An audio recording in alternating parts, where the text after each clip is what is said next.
네, 안녕하십니까. 신라얼문화연구원장 정현진입니다. 오늘은 두 번째 시간을 갖겠는데요. 지난번에 단군 신화의 새로운 이해 1편을 했고요. 오늘은 두 번째 시간을 갖겠는데 큰 제목으로 홍산문화는 황제의 문화다라는 제목으로 강의를 하겠습니다.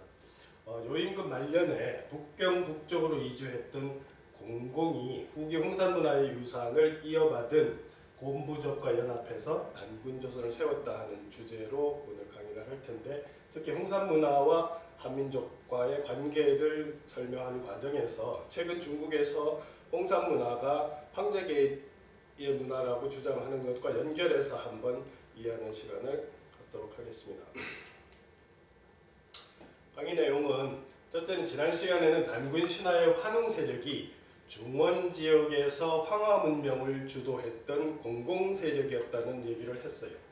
그래서 오늘은 환웅 세력이 중국 동북 지역으로 이주해서 만난 웅녀 세력에 대해서 알아볼 것입니다. 세 번째는 후기 홍산 문화를 주도했던 곰부족이 황제와 웅녀의 공동 조상이라는 관점을 가지고 이해해보는 시간을 갖도록 하겠습니다.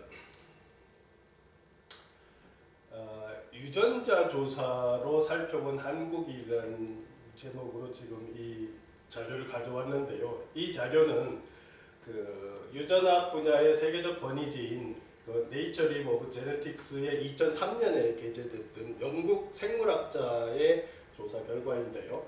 여기를 보시면, 그림을 보시면 염색체, Y 염색체 중에서 CD5형을 이렇게 살펴보시면 지금 이 한반도하고 연결된 색깔들이 가령 이 중국 중원하고 색깔이 가장 많은 점에서 유사하다는 걸 알 수 있고, 초원 지역, 바이칼을 비롯한 초원 지역에서 온 보라색하고도 연결된다는 걸 알 수 있는데, 지금 유전학적으로 봤을 때 한민족의 유전이 중국 중원 지역의 유전자하고 더 유사하고 초원 지역에서 온 유전자도 결합되어 있다는 것을 알 수 있거든요. 그게 또 우리가 지금 그 자료가 부족한 상태에서 한민족이 형성되는 과정에 어떤 사람들이 한반도로 주로 이주해 왔는가를 생각해 볼 때 이 자료에 의하면 중국 중원 지역하고 초원 지역에서 왔는데 중원 지역에서 온 사람들의 유전자가 더 많이 포함되어 있다는 걸 알 수 있죠. 이 사진은, 이 그림은 안국대 생물학과 교수인 김욱 교수께서 유전학 조사를 한 건데, 이 자료를 봐도 그 한민족의 조상이 중북부에서 이주한 사람들이 초원에서 이주한 사람보다 많다는 것을 알 수 있어요. 그렇다면 이런 유전학적 자료하고 일치한 관점으로 제가 지금 지난 시간하고 이번 시간을 연결해서 지금 설명할 텐데요. 요임금 말년에 북경으로 이주했던 환웅하고 웅녀족이 만나서 단군조선을 이루었는데, 지난 시간에 아마 이 중원 지역에 있었던 공공족이 북경 북쪽 미루년, 한 64km 떨어진 미루년 지역에 요임금 말년에 이주해서 공공성을 짓고 활동했고, 또 그 공공성 앞에 흐르던 강이 송나라에서부터 원나라 때까지 조선하로 불렸다는 그러한 사실에 대해서도 말씀드렸습니다. 그 지금 이 사진에서 보듯이 이 공공성이 있고, 이 공공성 앞을 흐르던 강이 조선하였다는 얘기를 지난 시간에 말씀드렸고요. 이 공공성에서 승덕시가 어디냐 하면 11기에 나오는 그 청나라 황제들의 여름별장이 있던 곳인데, 이 원나라 여름별장이 있던 곳인데, 이 승덕시를 지나서 넘어가면 바로 홍산문화 지역인데, 이 공공성에서 동북지역으로 확장하면서 단군조선이 세력을 확장하지 않았을까 이렇게 추정해 볼 수 있고, 고고학적으로는 그것이 바로 항아점 하충문화 시기일 거라고 추정한다고 볼 수 있습니다. 그렇다면 단군 신화의 주인공 웅녀족의 조상의 흔적이 요소 지역에서 드러났다고 할 수 있는데, 여러분들 이제 지금쯤은 아마 홍산문화에 대해서 많이 이해를 하고 있으실 건데, 후기 홍산 문화, 그러니까 기원전 3500에서 3000년경까지 있었던 후기 홍산 문화를 주도했던 사람들이 고음 부족이었다는 것은 지금 학계에서 거의 정설로 굳어지는 단계인데, 바로 그 고음 부족이 그럼 우리 단군 신화에 나온 웅녀와 관계가 있는지 없는지, 또 최근에 중국에서 주장하고 있는 황제족하고 어떻게 연결될지, 이런 부분에 대해서 우리가 한번 생각해 볼 필요가 있는데요. 우리가 지금 사실은 1980년대 그 홍산 문화가 발굴되기 전에, 발견되기 전에는 사실은 중국에서 태어났던, 그러니까 1960, 70년대까지 상고시대부터 중국에서 태어났던 어떤 학자들도, 어떤 지식인도 사실 북경 동북지역, 연산을 넘은 동북지역이 자신들의 고향이라고 생각했던 사람들은 아무도 없었어요. 그런데 1980년대 이후에 동북지역에서 대단한 신석기 문화가, 홍산 문화뿐만 아니라 다양한 신석기 문화가 나오면서 중화인의 문명의 서광이 동북지역에서 비쳤다, 이렇게 얘기하면서 최근에는 바로 후기 홍산 문화를 주도했던 곰부족이 황제다, 이런 주장을 하고 있거든요. 그래서 지금은 만주 지역에 있었던 신석기 문화를 개괄적으로 요하문명이라고 하는데, 그 요하문명은 대체로 소화설 문화부터 해서 흑룡화, 사회문화, 무화문화, 조보구문화, 이렇게 홍산문화로 이어지는데, 대략 기원전 7000년경부터 기원전 3000년경까지 요하 지역에 있었던 문화를 통칭해서 요하문명이라고 하는데요. 우리가 지금 오늘 다룰 웅녀 토템, 그러니까 곰부족이 주도했던 후기 홍산문화라고 하는 명칭이 생긴 것은 아시다시피 내몽고 적봉시에 있는 홍산에서 비롯된 이름이죠. 이 지역에서 제일 먼저 홍산문화의 유적들이 나왔기 때문인데, 지금 사진에서 보시는 산이 바로 홍산문화인데, 실제로 이 산에는 산에 가보시면 굉장히 붉은색 사암으로 이루어진 산인 걸 알 수 있어요. 그런데 북한 학자인 강인숙이 홍산 문화의 주변에서, 홍산 주변에서 단군 신화에 관한 이야기를 채록했어요. 그 내용에 보면, 단군이 기마대를 훈련시키느라 말발굽이 짚풀었던 산에 흙이 다 패여서 붉은 상으로 변해버렸다는 전설이 바로 이 산학과 관련해서 전해지고 있다는 거죠. 바로 이 공공섬에서 동북쪽으로 이주해서 이 홍산 지역, 적봉 지역까지 확장되면서 단군 조선이 1000년 이상 공동체를 유지하지 않았을까, 이렇게 추정해 볼 수 있는데요. 후기 홍산 문화가 웅녀 부족일 개연성이 지금 상당히 많이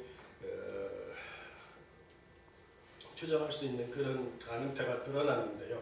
후기 홍산 문화는 아시다시피 기원전 3500에서 3000년경인데, 이 대표적인 유적지가 우하량 유적인데, 이 유적지에서 제단, 여신묘, 적성촉 등을 갖춘 상당히 발달된 단계, 그러니까 괴충이 분화되고 신관이 있고 지배그룹이 있고 전문가 집단이 있고 한 그런 단계까지 이미 기원전 3000년경에 도달했다는 거죠. 그래서 최근에 중국 학자들 대부분은 후기 홍산 문화 우하량 유적이 이미 초기 국가 단계 혹은 초기 문명 단계에 진입했다, 이렇게 주장을 하고 있거든요.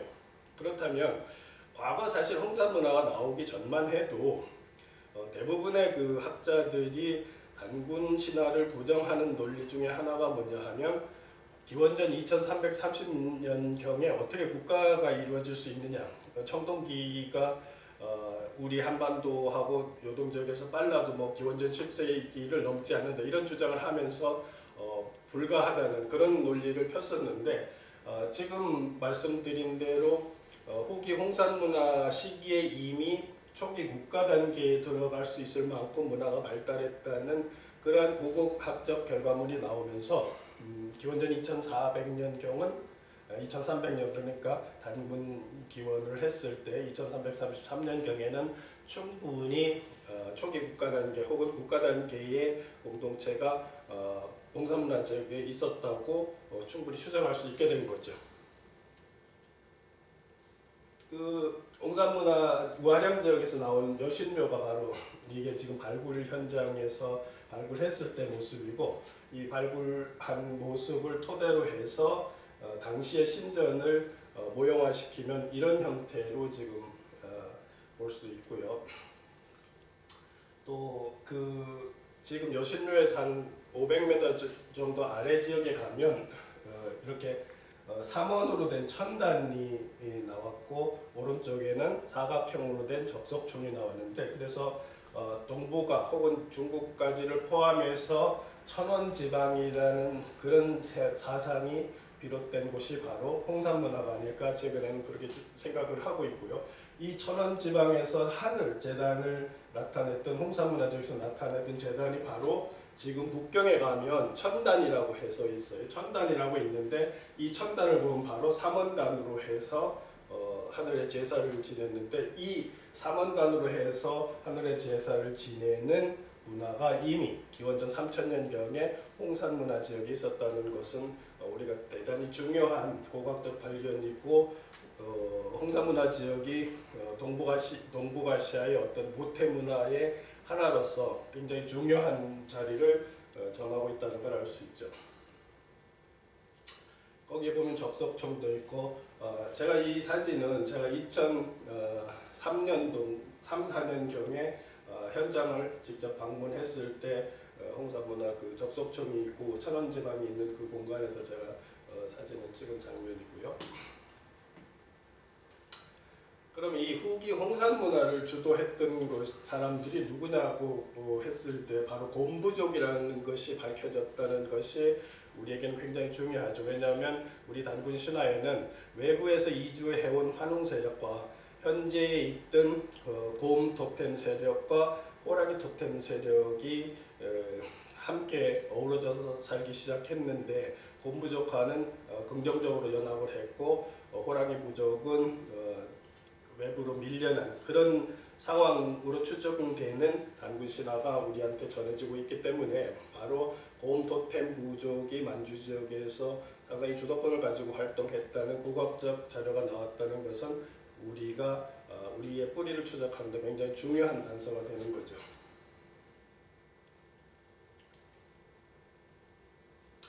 그 우하량 유지를 보면 현장이 여기가 지금 여신묘가 나온 데고, 요 밑에가 천원지방이 그 재단이 나오고 적석천들이 많이 있는 지역인데, 지금 요 지역에서 보면 여기 이쪽에 보이는 산이 있어요. 이 산이 확대했을 때 이러한 형태인데, 현지에서는 지금도 이 산을 곰산이라고 해서 웅산이라고 하고 있는데, 이 곰부족하고 연결해서 많은 사람들이 생각을 하고, 특히 중국에서도 지금 황제하고 연결시킬 때 이 곰산인 거하고 연결해서도 방증하는 자료로서 제시하고 있는 그런 상황이죠. 우하량 여신묘에서 복원된 여신상의 모습인데, 이 여신상의 모습을 봐도 우리가 지금 가부좌를 하고 있다는 걸 알 수 있는데, 제가 고고학적 자료를 많이 찾아봤을 때 전 세계 고고학적 자료 중에서 이런 마치 참선을 하는 호흡 수련을 하는 것 같은 자세를 취하고 있는 도상으로서 가장 빠른 것이 바로 이 홍산에서 나온 여신이라는 사실도 굉장히 중요한 거죠. 지금 요거는 이제 실제로 이 여신을 복원했을 때 이런 모습이 아니었을까 하고 중국에서 복원해 놓은 모습이고요. 그 바로 여신묘 유지에서 곰 관련된 유물들이 이렇게 나왔어요. 이거는 지금 흙으로 만든 곰 발바닥이고 곰 발이고, 이것도 흙으로 만든 곰의 아래턱이라는 거죠. 그리고 우하량 그 아래쪽에서 나온 적석청에서도 이렇게 곰의 하악골이 출토되었는데, 지금 이런 위치에서 하악골이 출토되어 있는데, 이거는 곰에 대한 제사 습속이 있었을 거라고 추정할 수 있는 그런 단서죠. 또 다른 것이 지금 여기 보면 이게 옥으로 된 그 어떤 의뢰의 용품이었던 것 같은데, 지금 보시면 양쪽에 곰머리가 있고 구멍이 3개 있어서 곰머리 두 마리 곰머리 세 구멍 먹기 이렇게 이름을 부르고 있는데 이것도 굉장히 제가 보면 이것이 어쩌면 삼신 그러니까 곰 삼신 할매의 상징이 아니었을까 하는 게 제 추정인데 사실은 우리가 지금 삼신하면 환인, 환웅, 단군을 삼신이라고 이야기를 하지만 사실은 북의 사회 질서가 이루어지기 전에는 여성 삼신이 있었고 여성 삼신을 표현하는 하나의 방식으로 이런 삼원의 형태를 취하지 않았을까 그렇게 추정해 볼 수 있는데 실제로 우리가 조선시대까지만 해도 삼신단지라고 하는 게 있었는데 그 삼신단지는 늘 작은 항아리 3개를 모시는 그런 습속이 있었어요. 지금도 아마 서울에 있는 민속박물관에 가면 삼신상을 차릴 때도 보면 밥그릇 3개에다가 쌀을 올려놓고 그 위에다가 고깔모자를 씌워놓는데 그러한 전통의 가장 뿌리가 되는 이 삼신을 나타내는 상징이 아닐까 이제 그렇게 저는 생각을 해보죠. 또 다른 옥기가 나왔는데 지금도 보시다시피 이건 바로 웅녀상처럼 곰 형태의 사람을 이렇게 그 옥배로 만들어서 회식으로 착용한 거로 보면 지금 이러한 물건들을 봤을 때 후기 홍산문화 특히 우아량 지점에 있었던 여신묘를 주도했던 세력이 바로 곰부족이 아니었을까 이제 이렇게 추정할 수 있는 거고 많은 사람들도 그렇다고 지금 인정을 하고 있는 거죠.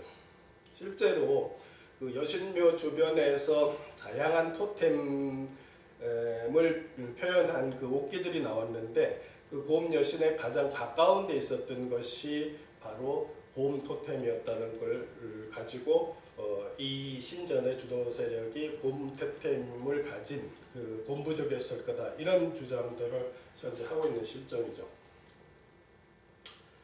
그래서 이 그 홍산 문화가 기원전 3000년에 끝나고 그 3000년에서 기원전 뭐 2400년 이런 때까지 하가점 하천 문화가 생기기 전까지를 소하연 문화라고 하는데 이 소하연 문화기에도 오른쪽에 보시는 것과 같은 곰 관련 유물들이 나오고 있고요. 지금 그 같은 소하연 문화 시기에 지금 이거는 조개 껍질로 만든 건데 곰 형상의 어떤 유물을 만들어 놓은 걸 알 수 있어요. 그럼 이런 것들이 다 곰을 숭배하거나 곰을 토템으로 하던 그런 집단들의 어떤 의례기나 상징물이었다고 추정할 수 있는 거죠. 그러니까 우경산 문화를 주도했던 사람들이 곰 토템 부족이었고 그것이 소하연 문화로 이어졌을 거고 그 다음이 바로 하가점 하천 문화인데 그때가 단군왕검 시대인데 바로 단군왕검 시대에 이 현재 남아 있었던 주도권을 가지고 있었던 곰부족이 바로 이 단군 신화의 웅력 아닐까 이렇게 우리 쪽에서는 추정해 볼 수 있는 거죠. 그런데 그럼에도 불구하고 후기 홍산 문화를 주도한 곰부족이 황제족이라고 지금은 중국 쪽에서 확실한 주장을 하고 있어요.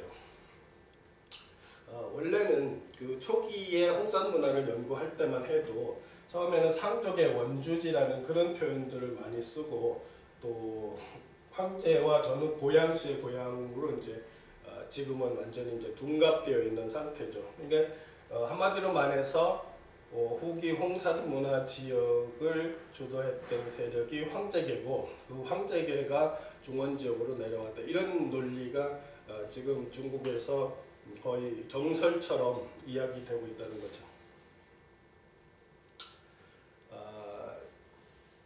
요하문명전이라고 2007년에 그 심양박물관에서 문명전을 했는데 이때 보면 황제가 홍산 문화의 주인공으로 이제 확실하게 그 공식적으로 또 대중한테 자리매김했던 그런 계기가 됐죠.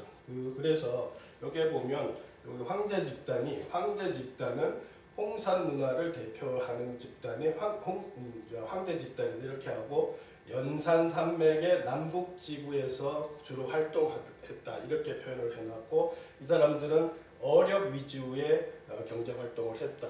그러니까 수렵도 하고 물고기도 잡고 하는 어렵을 중심으로 하던 그런 집단이다 하고 해서 바로 공식적으로 요한문명전에서 황제 집단이 홍산 문화를 주도했던 사람들이다. 이렇게 중국에서는 인식을 하고 그것을 대중들에게 인식시키는 그런 상황이 있는 거죠.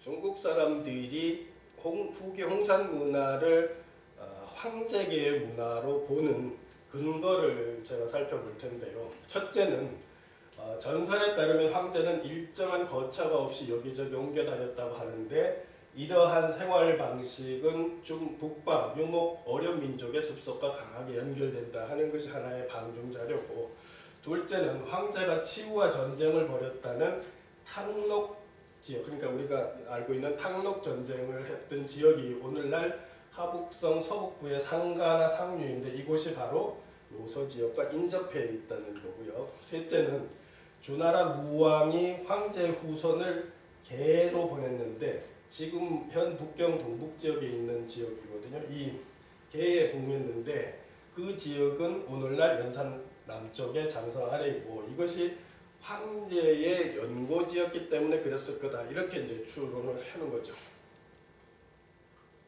넷째는 황제하고 용하고는 여러 가지 면에서 관계가 있는데, 그래서 그 전설 시대에 어떤 표현이 있냐면 황제 시대는 들에서 용이 싸우는 시대였다고 하는 표현이 있는데, 이러한 자료들이 홍산문화 옥기 중에서 옥저령이라고 하는 그 자료가 있는데 이렇게 C자형으로 된 그 옥저령이 있는데 이것이 용을 나타낸 거다 이렇게 하면서 연결을 시키고요.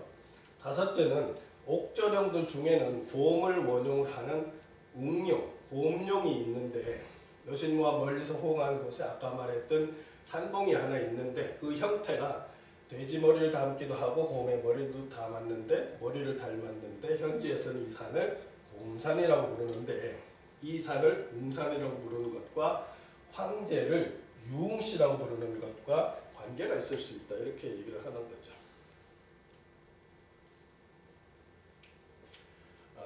지금 그 중국 사람들이, 중국 학자들이 홍산문화 지역이 황제계의 문화유산일 거라고 주장하는 것 중에 앞에서 지금 곰 관련 토템 유물이 나왔다는 것과 또 용 관련 토템 유물이 나왔다는 것, 또 한 가지는 그 웅산과 연결시키고 이렇게 해서 황제 유웅씨하고 연결시키는데 또 다른 방식으로도 홍산문화 지역이 황제계의 문화유산이라고 지금 현재 주장하고 있는데 그 자료가 어떤 자료가 있냐면 돌판 위에 거북을 그려놓은 유물이 이제 발견이 됐어요. 발견이 됐는데 요 지금 왼쪽에 보이는 요것이 바로 돌판 위에다 인공적으로 거북이 머리하고 몸하고 이렇게 다리를 그려놓은 형상인데 실제로 홍산문화 지역에서는 홍산문화 시대에도 이렇게 옥으로 만든 거북이 많이 나오고 있지만 홍산문화 이전 단계인 이미 사회문화 이런 단계에서도 옥거북들이 이미 많이 나오고 있죠. 그런데 바로 이 거북하고 황제하고 연결이 된다는 논리를 가지고 홍산문화가 황제계의 문화다 이런 주장을 하는 거죠. 홍산문화 전문가인 내광진이라고 하는 교수가 있는데 이분이 어떻게 얘기를 하셨냐면 황제 문화의 부호가 새겨진 돌판을 홍산문화 유지에서 발견을 했는데 황제의 토템인 신성한 거북죽 자라, 천원이라고 하는 자라를 그린 것이 분명하다 이렇게 얘기하면서 이 홍산문화 지역이 황제계하고 연결된다 이런 논리를 펴는 거죠. 그런데 중국 전국시대에 쓰여진 국어라는 책에 보면 황제의 성씨가 성씨인 희씨의 출자는 자라다 이런 표현이 있어요. 무슨 소리냐면 앞에서 말한 요 천원이라고 하는 건데 그러니까 황제하고 자라 토템 그러니까 자라하고 연결이 된다는 거죠. 그래서 뇌강진 교수는 어떻게 얘기하냐면 국어에 황제의 성씨인 희씨의 출자는 자라다고 한 것과 연결이 된다고 보면서 자라가 황제 헌은씨의 종명이고 시족의 휘호이자 토템이라고 이제 설명을 하는 거죠. 근데 이러한 관점은 중국의 유명한 신화학자인 광마략 같은 경우도 보면 잘하는 헌원족 황제를 가리킨다 이런 얘기가 있어요. 그러니까 홍산문화 지역에서 옥거북이 많이 출토될 뿐만 아니라 그 돌판 위에도 거북을 새겨놓은 것이 나왔는데 이걸 가지고 중국 학자들은 이것이 바로 황제계의 토템인 자라하고 연결된다 지금 이렇게 주장을 하고 있는 거죠. 그러니까 중국 사람들은 어떻게 해서든지 1950, 60년대까지 자기들이 전혀 거들떠보지도 않았던 홍산문화 지역에서 이러한 거북 토템과 곰 토템들이 나오니까 이것을 어떻게든지 자기네 문화하고 연결시키기 위해서 황제계의 그런 토템 문화하고 지금 연결시켜서 이제 자기들의 문명의 고향, 서방을 문명을 시작한 고향이다 이런 주장을 하고 있는 거죠. 그 엽서연이라고 하는 중국 신화학자가 있어요. 이분 같은 경우는 어떻게 주장을 했냐면 책에서 홍산문화 곰 토템은 황제와 웅녀의 문화라고 주장을 한 거죠. 그죠? 적어도 이분 같은 경우는 후기 홍산문화 지역을 주도했던 곰 토템 부족이 황제계인 동시에 어쩌면 한국의 건국 신화인 단군 신화에 나오는 웅녀 세력일지도 모른다 이렇게 주장을 하신 거죠. 이분이 이제 상하이 교통대학 교수인데 2007년에 논문에서 동북지방에서 출토되는 곰 토템 유물은 문헌에 나오는 황제 유흥씨의 유흥국과 관련이 있다 이렇게 선언하면서 같은 책에서 뭐라고 얘기했냐면 한국의 단군 신화에 나오는 곰 토템의 뿌리도 5천여 년 전 홍성 문화와 관련이 있을 것이다 이렇게 주장을 하신 거죠. 그런데 저는 이 부분이 굉장히 중요한 관점일 거라는 거예요. 지금 우리가 동북공정을 하면서 중국이 고구려 역사뿐만 아니라 동북의 역사 전체를 마치 중국의 역사로 지금 편입시키려고 하는데 그 중에서도 바로 이 홍산 문화가 황제 문화라고 하면서 그 이후에 만주 지역에서 벌어졌던 문화도 결국은 그런 같은 계열일 거다. 특히 황제의 그 선자인 전후 고양시하고 연결해서 고구려 고시하고도 연결하는 그런 억서를 지금 주장하고 있는데 제가 보면 지금 사실 우리도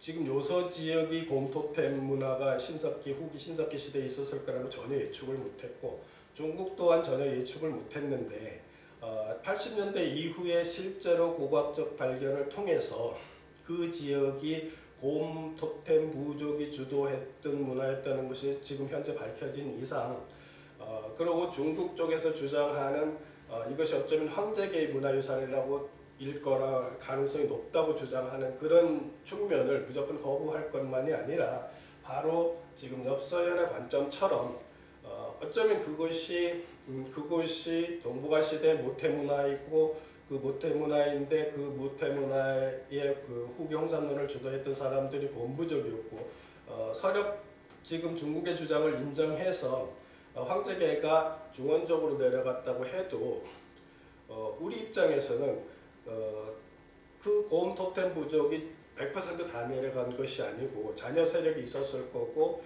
그 자녀 세력이 우리 입장에서는 중원에서 올라온 공공적인 환웅 세력인 공공족이 와서 연합해서 단군조선을 만들어서 동북쪽 계속 동쪽으로 진행해서 한반도까지 이주했기 때문에 어떤 면에서는 굉장히 서로가 교집합적인 상태에서 동일한 문화를 가지고 한쪽은 내려가고 한쪽은 올라오면서 이렇게 문화와 역사를 진행했다는 관점으로 보면 뭔가 지금 새로운 시대를 맞이해서 새로운 관점으로 한중관계, 한중상고사를 이해할 수 있는 그런 바탕이 되지 않을까 이제 그렇게 생각해 볼 수 있죠.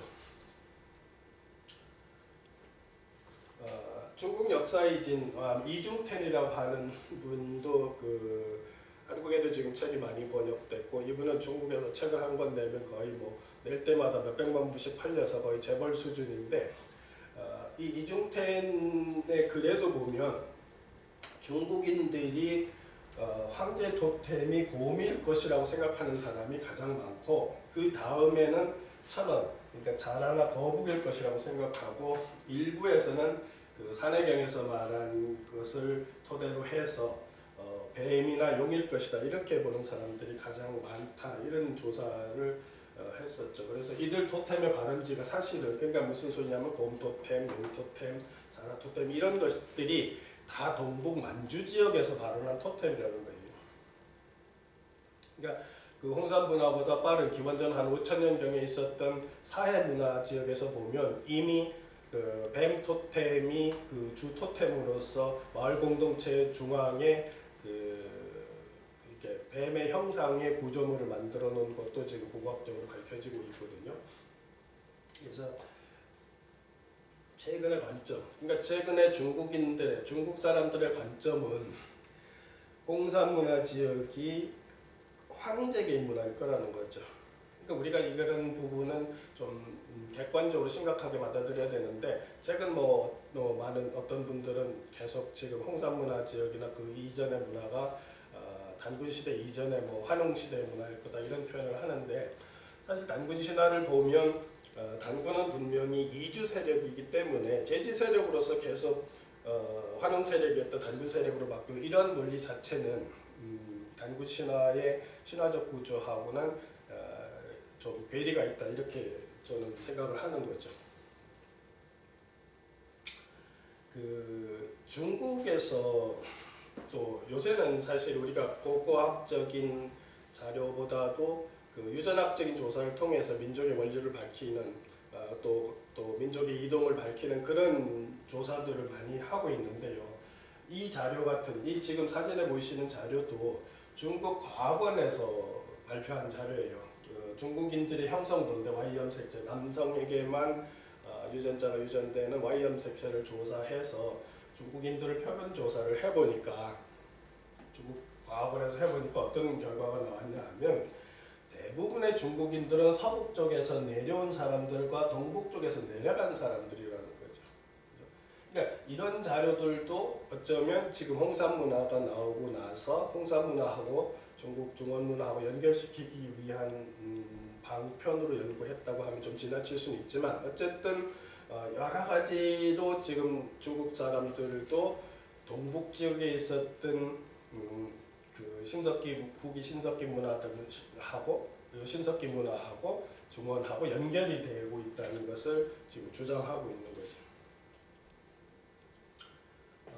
이 사진, 이 지도도 아마 여러분들이 많이 보셨을 텐데, 특히 홍산 문화를 강의하시는 많은 분들이 지금 이 사진을 활용을 했을 텐데, 여기가 중원 지역이고 이쪽이 지금 내몽골이고 이쪽이 지금 홍산 문화 지역인데, 기원전 3500년에서 3000년 경에, 그러니까 후기 홍산 문화 지역 일대 그 시기에 이 중원 지역하고 홍산 문화 지역에 교류가 있었다는 것이 지금 고고학적 연구에서 밝혀지는 거죠. 이쪽에 있었던 문화가 내려가는 그런 것도 보이고, 앙소 문화가 요서 지역으로 온 문화도 보이고, 그러니까 실제로 기원전 후기 홍산 문화 지역이 그 시기부터 이미 중원 지역과 만주 지역이 교류를 하고 있었다는 거죠.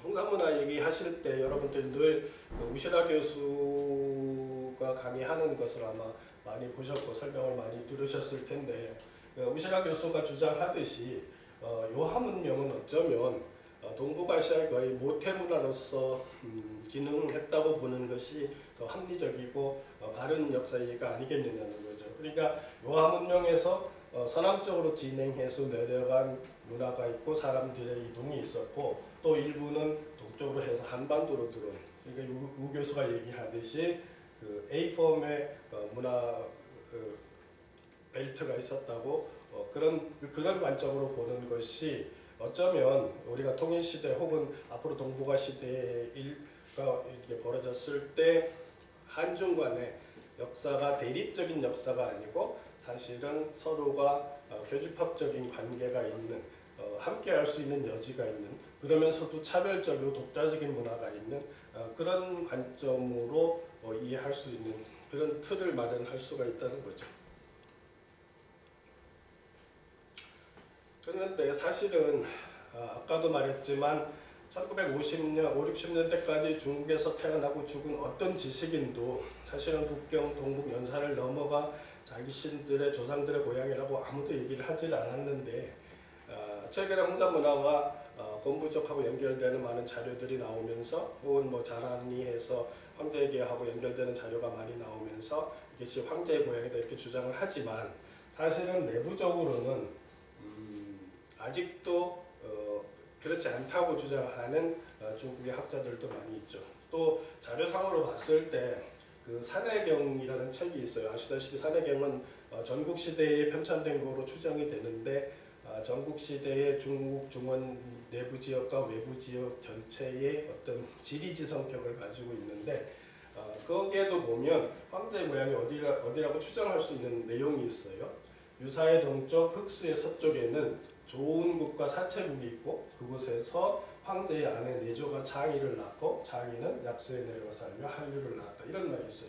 그런데 여기에서 유사는 지금의 고비삼을 그러니까 흑수는 지금 내몽고에서 서남쪽으로 감숙성으로 이렇게 흐르는 강을 나타내기 때문에 지금 산해경에서 얘기하고 있는 황제의 고향은 분명히 지금 섬서성 서북쪽 정도가 되는 거죠. 최근에 또 한 가지는 최근에 중국 내부에서 황제의 고향을 두고 산서성하고 하남성 정보가 서로 산서성 우리가 우리 지역이 황제의 고향이다.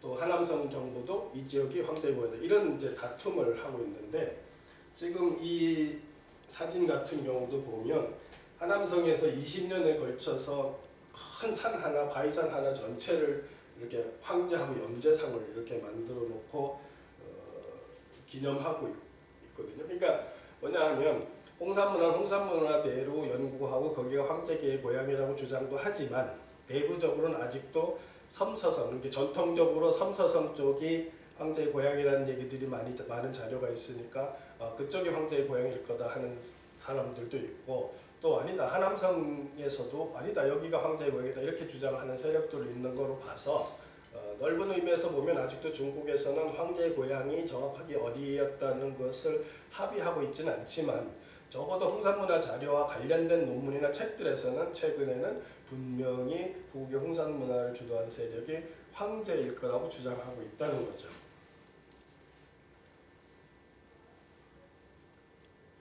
그러니까 결국은 황제 세력이 내려가게 되는 것도 그래요. 만약에 그게 홍산문화 지역이 황제계의 고향이라고는 한 주장을 인정한다 해도 그 사람들이 내려가는 시기가 언제쯤 되냐 하면 기원전 3000년경 그러니까 후기 홍산문화가 끝날 무렵이 되면 온도가 한 2도 정도 떨어지면서 그 생활의 조건이 바뀌면서 환경이 바뀌면서 또 이 만주 지역에 있었던 사람들이 많이 이제 내려가는 그런 형국이 되는데 우리가 이제 흔히 치우하고 탕록 전쟁도 생각해 보면 홍산문화 그러니까 과거에는 섬서성 지역에서 동쪽으로 이동해 와서 치우 세력하고 탕록에서 만나서 싸웠을 거다 이렇게 추론을 했었는데 지금은 이렇게 바뀌는 거죠. 홍산문화 지역에서 이쪽으로 내려오고 탕록 지역으로 내려오고 치우 산동반도에 있던 치우 세력이 선제적으로 공격적으로 전쟁을 일으켜서 황제계하고 싸웠다 이렇게 이제 얘기할 수 있는 거죠.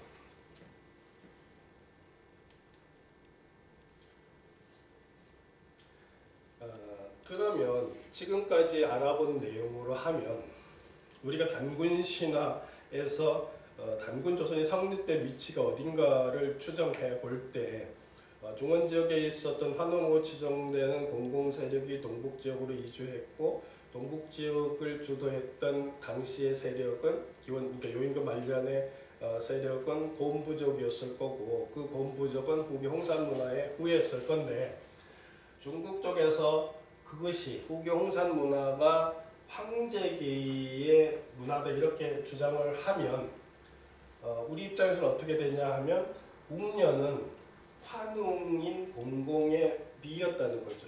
그러니까 우리 입장에서는 거꾸로 환웅이 웅녀 세력을 연합해서 껴안고 들어온 거죠. 그죠? 근데 중국은 이제 황제계는 중국의 설을 인정하면 홍산문화, 후기 홍산문화를 주도했던 황제계가 내려가서 주도권을 장악한 거죠. 그러니까 이게 바뀐 거죠. 그러니까 황제계가 내려가서 사실은 상당 기간 몇백 년, 5, 600년 동안 중원 지역에서 공공세력하고 공전을 했었는데 요임금 말년경에 대해서 거꾸로 이제 그 지역의 주도권을 가지고 있었던 공공세력 동북 지역으로 축출된 거죠. 밀려난 거죠. 그렇게 해서 이제 홍산 문화를 고리로 해서 황제계가 하고 중원을 주도한 사람과 우리가 또 공공 한웅 세력이 황제계의 후손인 웅녀족을 껴안고 단군조선을 만들었다. 이런 논리가 성립을 되는 거죠. 그래서 이거는 제가 책에서 써놓은 문장인데 한번 읽어보면 요하 문명 그야말로 동북아시아의 모태 문화의 하나로 한국과 중국 모두에게 중요한 의미가 있다. 중국 학자들의 주장처럼 홍산 문화가 중국의 시조로 추앙받는 황제계가 이루어놓은 문화라면 그 문화의 핵심이 고물 토템으로 하는 문화였다면 그 문화가 한민족의 건국 신화인 단군 신화의 고음 토템과 관련이 있다면 홍산 문화를 고리로 한민족과 중화민족은 피를 나눈 형제이기도 하는 그런 결과를 낳는 거죠. 그래서 홍산 문화가 고음 토템 부족인 황제계의 유산이라면 그곳에 남아있던 황제계 웅녀는 환웅의 비였던 셈이다. 이렇게 주장할 수 있는 거죠. 조금은 당황스러울지는 모르지만 제가 이런 논리를 긍정적으로 받아들이고 연구를 심화시키는 것이 중요하다고 생각을 하는데 그것은 다가올 동북아 시대와 통일 시대의 한중 관계를 새롭게 인식할 수 있기 때문이라는 거죠. 이런 관점으로 홍산 지역을 이해하고 나면 동북 공정을 극복할 수 있는 논리가 개발된다고 생각을 하죠. 왜냐하면 지금까지는 그 사람들이 동북 공정을 심화시키고 그 위에 홍산문화 연구를 하면서 홍산문화 지역이 황제계의 문화였고 이후에 동북 지역에서 일어난 모든 문화들이 황제계와 연결시킬 개연성이 있다 이렇게 주장했는데 지금 제가 설명하는 논리로 보면 후경산 문화를 주도했던 곰부족의 황제계라고 쳐도 그 주력은 중원 지역으로 내려갔고 중원 지역에서 신석기 문화를 주도하던 공공 세력은 황제계와 일정 기간 공전을 하다가 요임금 말년에 동북 지역으로 밀려나면서 바로 동북 지역에 남아있던 황제계인 곰토템 부족과 연합해서 한민족 최초의 공동체를 역사 공동체를 만들었다. 이런 논리가 성립이 되기 때문에 만주 지역은 우리 입장에서 보면 황제가 떠난 자리에 우리가 들어와서 고조선을 이루었고 그 고조선과 관련되는 맥족 계통의 사람들이 사실 고구려도 세우고 또 우리 많은 부분에서 예맥 계통의 사람들이 한민족의 주류 종족으로 지금 학계에서 정설로 인정하듯이 홍산 문화를 이루었던 곰부족이 맥족이라는 건 지금 사람들이 또 합의하고 있는 부분인데 호안서에 보면 이런 말이 있어요. 고뭉자 웅이 오랑캐죠. 웅이는 맥이이다. 맥족이 호랑캐다. 이런 표현이 있거든요. 그런 걸 봐서 결국은 동북아 지역에서 후경홍산 문화를 주도했던 맥족이라는 세력들이 사실은 그 이후에 많은 역사에서도 굉장히 중요한 역할을 했고 그 맥족과 환웅 세력이 결합된 것이 우리로 하면 단군조선이다 이런 결론을 내릴 수 있어서 우리가 동북공정을 극복할 수 있는 논리가 개발할 수 있을 뿐더러 이러한 관점으로 상고사를 이해하게 되면 한국과 중국이 뭐 대고구려 이런 식으로 해서 이렇게 대립하는 그런 역사관보다는 뭔가 우리가 공존할 수 있는 서로가 먼 관계이긴 하지만 서로가 함께 동북아 시대를 이끌어갈 수 있는 서로 공존하면서 협조하면서 그러면서도 우리는 나름대로 동북 지역의 시베리아나 이 동북 그 지역의 알타이 문화 이런 자체 독특한 또 우리 나름대로의 문화가 있기 때문에 이것을 서로가 인정하면서 함께 발전할 수 있는 동북아 시대를 꿈꿀 수도 있지 않나 하는 게 제 생각이고 오늘 주제를 그래서 우경산문화 지역을 주도했던 곰부족이 황제계다 하는 타이틀로 얘기를 했지만 사실은 바로 그 곰부족을 고리로 어쩌면 황제계와 우리 단군 신화의 웅녀와 연결이 되고 그렇게 해서 먼 조상으로 갔을 때 중국을 주도했던 세력과 우리를 주도했던 세력들이 어떤 면에서는 유전학적으로 혈연적으로도 문화적으로도 다 연결고리가 있다는 거죠. 그렇게 해서 그러한 관점이 더 심화 연구가 돼서 합의할 수 있으면 우리가 통일이 됐을 때 중국하고 서로 함께 동북아 시대를 이끌 수 있는 어떤 그런 역사적 기반을 마련할 수 있지 않을까 그런 생각입니다. 이만 마치겠습니다. 수고하셨습니다.